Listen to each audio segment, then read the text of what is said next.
Hi everyone, welcome back to Physics in Digital channel. So today we are going to discuss about Newton's first law of motion and inertia.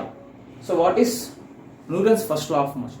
Newton's first law of motion అంటే ఏంటంటే ఏదైనా సరే ఒక object రెస్ట్లో ఉంటే అది always రెస్ట్లోనే ఉంటుంది until and unless దాని మీద ఏదైనా సరే ఒక ఎక్స్టర్నల్ ఫోర్స్ వచ్చి దాన్ని పుష్ చేయడం కానీ లేదంటే దాన్ని పుల్ చేయడం కానీ ఒక ఎక్స్టర్నల్ ఫోర్స్ అప్లై అయ్యేంత వరకు అది రెస్ట్లోనే ఉంటుంది. అదేవిధంగా ఏదైనా సరే ఒక ఆబ్జెక్ట్ మోషన్లో ఉంటే ఆ ఆబ్జెక్ట్ ఆల్వేస్ ఎప్పుడు మోషన్లోనే ఉంటుంది అంటిల్ అండ్ అన్లెస్ ఏదైనా సరే దాన్ని ఎక్స్టర్నల్ ఫోర్స్ దాని మీద ఏదైనా సరే ఎక్స్టర్నల్ ఫోర్స్ అప్లై అయ్యి దాన్ని స్టాప్ చేస్తే తప్ప అది ఆల్వేస్ మోషన్లోనే ఉంటుంది. ఓకే, లైక్ ఫర్ ఎగ్జాంపుల్ ఒక బాల్ తీసుకొని మనము రోడ్ మీద దాన్ని కొంచెం ఫోర్స్ అప్లై చేసి పుష్ చేసామనుకోండి అది రోల్ అవుతూ ముందుకు వెళ్తుంది. తర్వాత ఫ్రిక్షనల్ ఫోర్స్ అదేవిధంగా ఎయిర్ రెసిస్టెన్స్ అనేది దాన్ని ఏం చేస్తుందంటే ఆ యొక్క ఫోర్సెస్ దాన్ని స్టాప్ చేయడానికి ట్రై చేస్తుంటాయి. సో కొద్దిగా దూరం వెళ్ళిపోయిన తర్వాత అది అనేది స్టాప్ అయిపోతుంది. అదే ఇక్కడ frictional force and air resistance అనేది లేకుండా ఉంటే, ఫర్ ఎగ్జాంపుల్ ఆ బాల్ స్పేస్లో ఉంటే మనం కొంచెం ఫోర్స్ అప్లై చేసి ఆ బాల్ని పుష్ చేసినట్లయితే ఆ బాల్ ఆల్వేస్ మోషన్లోనే ఉంటుంది, స్టాప్ అవ్వదు. ఎందుకంటే అక్కడ ఎటువంటి ఎక్స్టర్నల్ ఫోర్స్ వచ్చి దాన్ని స్టాప్ చేయదు కాబట్టి. సో ఏదైనా సరే ఒక ఆబ్జెక్ట్ మోషన్లో ఉంటే అది ఆల్వేస్ మోషన్లోనే ఉంటుంది అంటిల్ అండ్ అన్లెస్ దాని మీద ఏదైనా సరే ఒక ఎక్స్టర్నల్ ఫోర్స్ అప్లై అయ్యి దాన్ని స్టాప్ చేస్తే తప్ప అది ఆల్వేస్ మోషన్లోనే ఉంటుంది అనమాట. So next what is inertia here? So ఇక్కడ ఇనర్షియా అంటే ఇంతకుముందే చెప్పాను, ఏదైనా సరే ఒక ఆబ్జెక్ట్ మోషన్లో ఉంటే అది ఆల్వేస్ మోషన్లోనే ఉంటుంది. అదేవిధంగా ఏదైనా సరే ఒక ఆబ్జెక్ట్ రెస్ట్లో ఉంటే అది ఆల్వేస్ రెస్ట్లోనే ఉంటుంది అంటిల్ అండ్ అన్లెస్ వాటి మీద ఏదైనా సరే ఎక్స్టర్నల్ ఫోర్స్ అప్లై అయ్యేంత వరకు.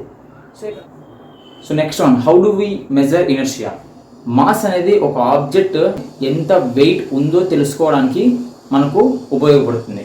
సో అదేవిధంగా ఇక్కడ ఎంత ఎక్కువగా మాస్ ఉంటే, అంటే ఒక ఆబ్జెక్ట్కి ఎంత ఎక్కువ వెయిట్ ఉంటే దాని మీద మనము స్ట్రాంగ్ ఫోర్స్ అప్లై చేయాల్సి వస్తుంది. సో ఇనర్షియాస్లో టైప్స్ ఉన్నాయండి. So first one inertia of rest. ఇక్కడ ఇనర్షియాలో టైప్స్ ఉన్నాయి. First one inertia of rest. Inertia of rest ఏంటంటే ఒక ఆబ్జెక్ట్ లేదా ఒక బాడీ అనేది రెస్ట్లో ఉంటే అది ఆల్వేస్ రెస్ట్లోనే ఉంటుంది.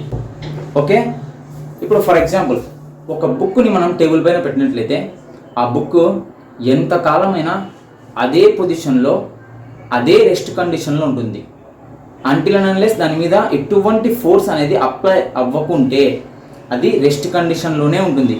ఉన్న పొజిషన్లోనే ఆబ్జెక్ట్ అనేది రెస్ట్లో ఉంటే దాన్నే మనం ఇనర్షియా ఆఫ్ రెస్ట్ అంటాం.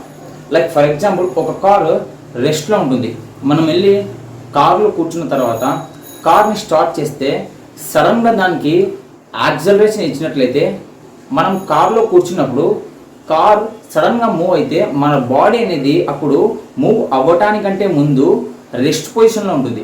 మనం సడన్గా యాక్సలరేషన్ కార్కి ఇచ్చినందుకు అప్పుడు కార్ ముందుకు వెళ్ళినప్పుడు ఏమవుతుందంటే మన బాడీలో ఉన్న ఆ యొక్క రెస్ట్ కండిషన్ అనేది అలానే ఉండాలని కోరుకుంటుంది.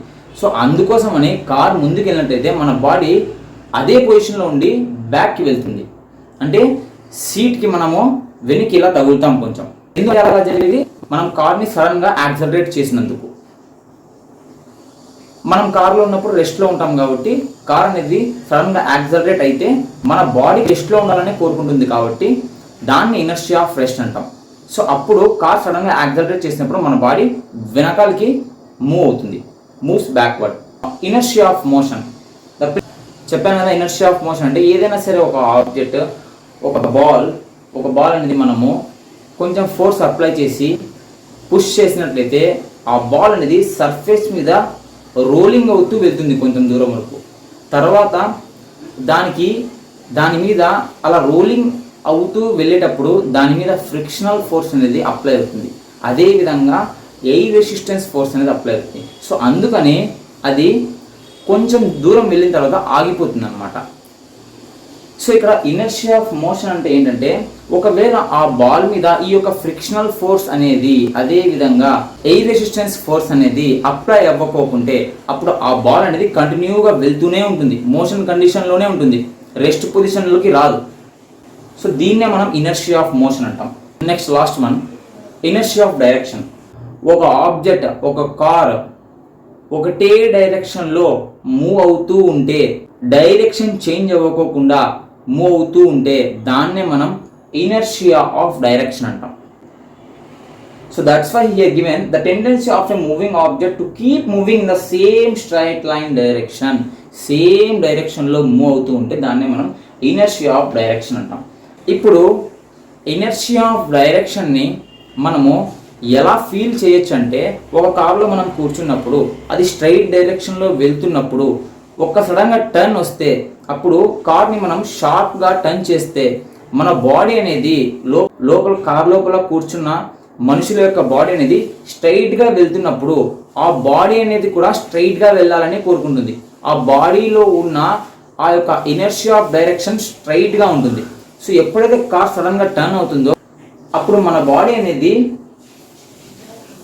లీన్ అవుతుంది, అంటే ఇలా సైడ్కి లీన్ అవుతుంది, లీన్ అవుట్వర్డ్స్. ఎందుకంటే కార్ యొక్క డైరెక్షన్ చేంజ్ అయినప్పుడు మన బాడీలో ఉన్న ఇనర్షియా ఆఫ్ డైరెక్షన్ అనేది ఏమవుతుందంటే స్ట్రైట్గా వెళ్ళాలని అది ఉంటుందన్నమాట, స్ట్రైట్గా వెళ్ళాలనే ఉంటుందన్నమాట. సో ఒక సడన్గా డైరెక్షన్ చేంజ్ చేసినప్పుడు మన బాడీ ఆ యొక్క ఫోర్స్ అప్లై అవ్వడం వల్ల, అంటే డైరెక్షన్ చేంజ్ చేయడం వల్ల మన బాడీ అనేది లీన్ అవుతుంది అవుట్వర్డ్కి. ఎందుకు అవుట్వర్డ్ ఇలా మన బాడీ అనేది బెండ్ అయ్యి డోర్ వైపు ఎందుకు వెళ్తుందంటే మన బాడీ కంటిన్యూగా ముందుకు వెళ్ళాలనే కోరుకుంటుంది అనమాట. So because it wants to continue moving straight, ఎందుకంటే మన బాడీ కంటిన్యూగా స్ట్రైట్గా వెళ్ళాలని కోరుకుంటూ ఉంటుంది. ఎప్పుడైతే మనం స్ట్రైట్ డైరెక్షన్లో వెళ్తూ ఒక సడన్గా మనం టర్న్ తీసుకుంటే అప్పుడు మన బాడీలో ఉన్న యొక్క ఇనర్షియా ఆఫ్ డైరెక్షన్ అనేది స్ట్రైట్గా వెళ్ళాలని కోరుకుంటుంది. అప్పుడు మనం సడన్గా డైరెక్షన్ చేంజ్ చేస్తే మన బాడీ అనేది లీన్ అవుతుంది అవుట్వర్డ్స్కి.